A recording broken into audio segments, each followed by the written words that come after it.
여러분 안녕하세요. 이번 주에는 출애굽기를 읽겠습니다. 출애굽기는 모두 40장이죠. 그 중에서 절반인 20장까지를 이번 주에 읽도록 하겠습니다. 지난주까지 우리는 창세기를 국민 만들기의 관점으로 읽었습니다. 창세기 다음에 출애굽기. 출애굽기는 법 만들기입니다. 나라가 완성이 되려면 국민도 있어야 하고 법도 있어야 하고 땅도 있어야 하겠죠. 국민을 만들었으니 이제는 국민을 다스릴 법이 있어야 하는 거예요. 창세기와 출애굽기 사이에는 400년이라는 시간 간격이 있습니다. 창세기 끝에서 애굽으로 들어간 야곱의 후손 70명이 400년이 지나 출애굽기에서는 20세 이상의 남자들만 60만 명이 넘는 숫자가 되어 있었습니다. 어린아이들과 여자들과 노인들까지 모두 합하면 200만 명이 넘는 숫자, 국민이 만들어졌습니다. 그런데 요셉이 애굽의 총리로 있을 때는 애굽에서 나름 대접을 받고 살던 이스라엘 백성들이 400년이 지난 후에 보니까 애굽의 노예로 살고 있는 거예요. 애굽의 왕조가 요셉이 있을 때와 다른 왕조로 바뀐 겁니다. 그런데 사실 애굽은 하나님께서 약속하신 땅이 아니었죠. 그래서 백성들은 노예로 살던 애굽을 탈출해서 약속의 땅 가나안으로 가게 됩니다. 출애굽기 내용은 크게 두 부분으로 나눌 수 있는데 일부에서는 모세가 등장해서 이스라엘 백성들을 데리고 애굽을 탈출하여 홍해를 건너고 광야를 지나 시내 광야에 도착하기까지의 이야기 19장 1절까지 기록되어 있습니다. 그리고 2부는 시내산에서 하나님과 언약을 하고 법을 받고 성막을 짓는 이야기 그리고 이런 시내 광야에서 있었던 이야기들을 기록하고 있습니다. 이번 주에 읽을 20장까지의 내용을 좀 더 자세하게 살펴보시면 1장에서 4장까지는 모세가 등장하고 그 모세를 하나님께서 부르시는 이야기입니다. 그리고 5장부터 8장까지는 아론과 함께 바로왕 앞에 선 모세가 백성들을 보내달라고 하면서 열 재앙이 시작이 되는데 8장까지는 네 번째 재앙까지 기록이 되어 있고요.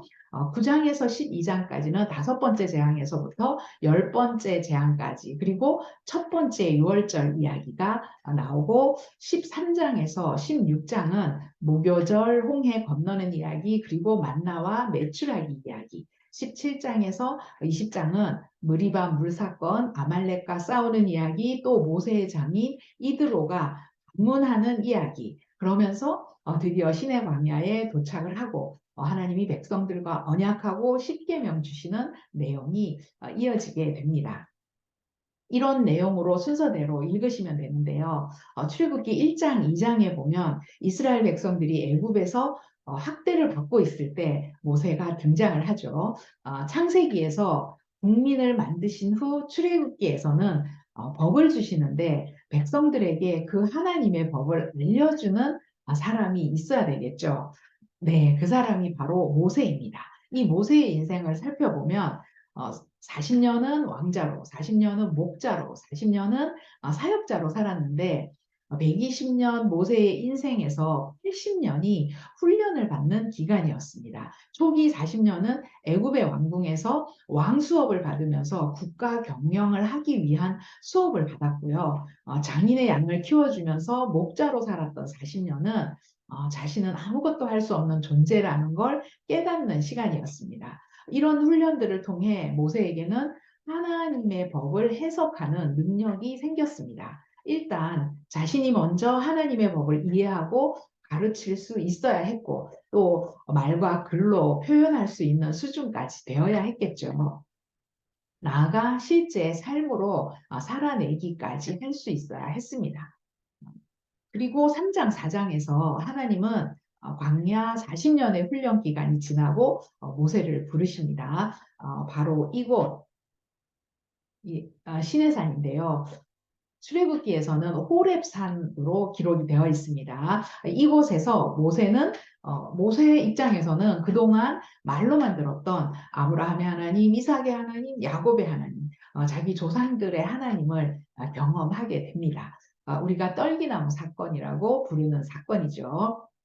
모세는 하나님을 만났을 때 하나님께 하나님의 이름이 무엇이냐고 질문을 합니다. 그때 하나님은 3장 14절에 보면 나는 스스로 있는 자니라 라고 말씀하십니다. 그리고 15절에 보면 이 하나님의 이름은 영원히 기억해야 할 이름이라고 말씀하십니다. 나는 스스로 있는 자다라는 이 하나님의 이름이 영어 성경에는 I am who I am이라고 되어 있죠. 이게 하나님의 이름이라는 건데요. 신약에서 예수님께서 나는 뭐뭐다라는 표현을 많이 하셨는데 나는 빛이다, 나는 길이다, 나는 생명이다. 이런 표현, 예수님께서 하신 이런 표현도 이 하나님의 이름에서 나온 표현이라고 합니다. 그런데 히브리 원문에 보면, 히브리 원본에 보면 이 부분이 수비 동사로 되어 있다고 해요. 그런데다 히브리 동사는 현재 시제가 없다고 합니다. 그래서 이 하나님의 이름을 히브리어 문법에 맞춰서 다시 써보면 I am who I am을 I will be who I will be라고 쓸 수가 있는데 나는 될 것이다. 나는 될 것일 그런 존재일 것이다. 그런 의미겠죠. 나는 될 것이다. 앞으로 그렇게 될 그런 존재일 것이다. 라는 의미로 해석을 할 수 있는데요. 이 말은 내가 어떤 하나님인지를 앞으로 가면서 경험하도록 해주겠다라는 의미입니다. 하나님의 이름 안에 들어있는 이 의미를 꼭 기억해 두시기 바랍니다. 앞으로 하나님은 당신의 백성들과 함께 하시면서 백성들에게 당신이 어떤 하나님이신지를 보여주시는데 출애굽기에 보면 하나님의 기적들이 많이 나오죠. 열 재앙에서부터 시작해서 홍해를 건너고 200만 명이 넘는 사람들에게 매일 만나를 주시면서 먹이시고 고기도 주시고 물도 주시는 이런 기적들이 계속해서 펼쳐지거든요. 당신의 이름을 I will be who I will be라고 하시면서 나를 경험해봐. 그러면 내가 어떤 존재인지 알게 될 거야 라고 하시는 이 하나님의 말씀에 집중하셔서 하나님의 이름이 어떻게 출애굽기를 통해서 드러나고 흘러가게 되는지 확인해 보시기 바랍니다. 출애굽기는 이런 포인트로 읽을 수 있어야 합니다. 하나님의 이름, 바로 이 부분이 출애굽기의 핵심 포인트가 되는 부분입니다. 시내산 떨기나무 사건으로 하나님을 만난 모세는 애굽으로 다시 돌아가게 되죠. 그리고 5장에서 모세는 아론과 함께 바로 앞에 서서 이스라엘 백성들을 보내달라고 합니다. 6장에 보시면 이제 내가 바로에게 하는 일을 네가 보리라. 하나님 나는 여호와니라. 내가 아브라함과 이삭과 야곱에게는 전능의 하나님으로 나타났으나 나의 이름을 여호와로는 그들에게 알리지 아니하였고 가나안 땅, 곧 그들이 거류하는 땅을 그들에게 주기로 그들과 언약하였는데 이제 애굽 사람이 종으로 삼은 이스라엘 자손의 신음소리를 내가 듣고 나의 언약을 기억하노라.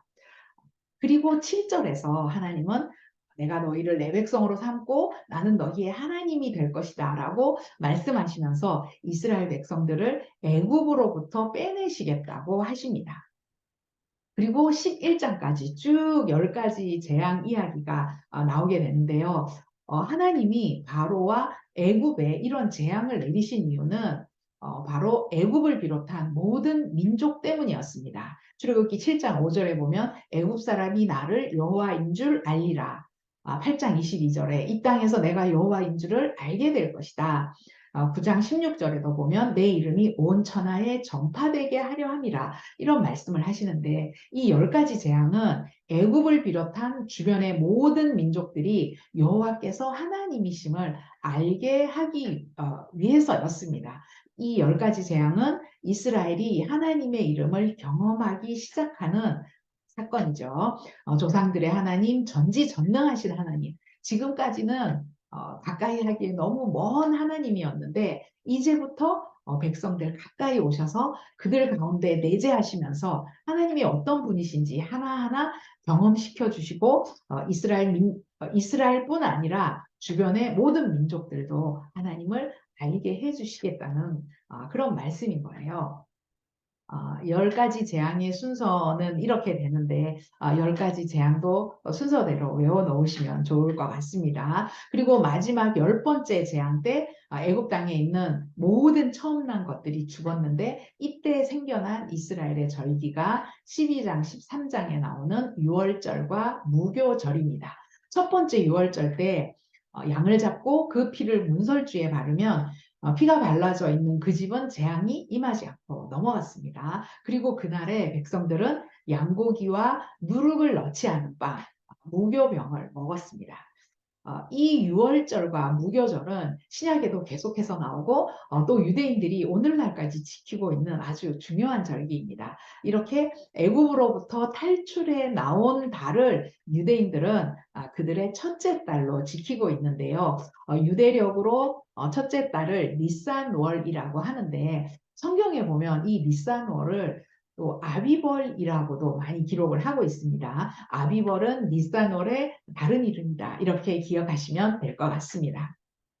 이렇게 첫 유월절이 생기고 애굽을 탈출한 백성들은 광야에서 여러 가지 사건들을 경험하게 됩니다. 14장, 15장에 보면 홍해 바다가 갈라지고 그 바닷길을 건너는 이야기. 16장, 17장은 아침에는 만나로, 저녁에는 메추라기로 배불리 먹고 무리바에서 물도 마시게 되는 이야기. 그리고 르비딤에서 아말렉과 싸울 때 여호수아는 싸움하러 나가고 아론과 훌은 모세의 손을 계속 들고 있으면서 전쟁에서 승리하는 이야기가 나오죠. 그리고 18장에서는 장인 이드로가 모세를 찾아와서 조언을 해줌으로 모세가 우두머리들을 세워서 재판을 하는 그런 이야기가 나옵니다. 그리고 마침내 19장 1절에서 이스라엘 백성들은 시내산에 도착을 하게 됩니다. 애굽에서부터 출애굽 여정을 지도로 다시 살펴보시면 람셋에서 출발을 해서 숫꽃, 에담, 그리고 이렇게 홍해를 건너서 마라, 엘림, 르비딤을 거쳐 시내산에 도착하기까지 2달이 걸렸습니다. 이 2달 동안 참 많은 사건과 기적들이 일어났죠. 열 재앙에서부터 홍해를 건너고 만나와 메추라기로 광야에서도 배불리 먹고 또 목마르다 할 때 반석에서 물도 나오게 하시고 또 광야 한가운데서 아말렉이 싸움을 걸어왔을 때도 하나님은 그 전쟁을 승리로 이끄시면서 계속 당신이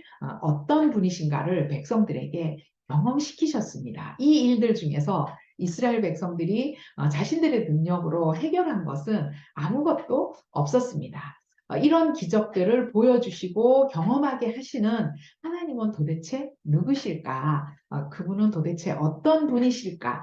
묵상하시면서 출애굽기를 읽는 동안 하나님에 대한 믿음을 쌓아가셨으면 좋겠습니다. 또 이스라엘 백성들은 이런 하나님을 경험하면서 어떻게 반응을 했는지도 살펴보시면 좋을 것 같습니다. 자, 드디어 시내산이 있는 시내 광야에 도착을 했습니다. 시내 광야에서 하나님은 백성들과 다시 언약을 하십니다. 출애굽기 19장 5절 6절에 보면 하나님께서 이스라엘 백성들을 향해서 너희는 내 소유가 되겠고 내게 대하여 제사장 나라가 되며 거룩한 백성이 되리라 이렇게 말씀을 하시죠. 창세기 12장에서 아브라함을 부르실 때 하셨던 언약 그리고 계속해서 이삭, 야곱에게도 상기시키셨던 언약을 지금 시내 광야에서 백성들과 또 맺으시는 거예요. 그리고 3일 후 백성들이 다 보는 앞에서 시내산 꼭대기에 강림하셔서 모세를 부르시고 모세를 통해 법을 주십니다. 그 법이 출애굽기 20장에 나오는 10계명입니다. 하나님은 10계명 외에도 이스라엘 백성들이 지켜야 할 많은 법들을 일일이 상세하게 기록하도록 해서 주시는데요. 이런 모든 법의 최종 요약본, 최고로 간단한 법이 바로 10계명입니다. 10계명 다 잘 알고 계시죠? 1계명에서 4계명까지는 하나님과의 관계를 먼저 말씀하시고 그리고 5계명에서 10계명까지는 사람과 사람과의 관계를 이야기합니다.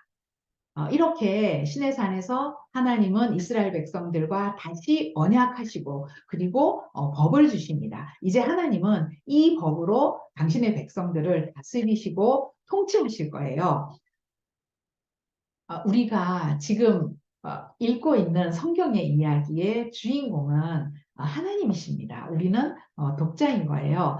그래서 우리는 하나님이 계획하고 의도하시는 방향을 따라가야 합니다. 하나님께서는 지금 나라를 세우시는 중이신데요. 이 나라를 왜 세우시는지 창세기 12장 1절에서 3절 아브라함을 부르실 때 하셨던 그 말씀들을 기억하시면서 하나님의 계획에 따라 성경을 읽어야 합니다. 지금 출애굽기에서 이스라엘 백성들은 시내 광야에 와 있습니다. 애굽을 탈출해서 시내 광야에서 언약하고 십계명을 받는 이야기, 출애굽기 20장까지 이번 주에 읽으시겠습니다.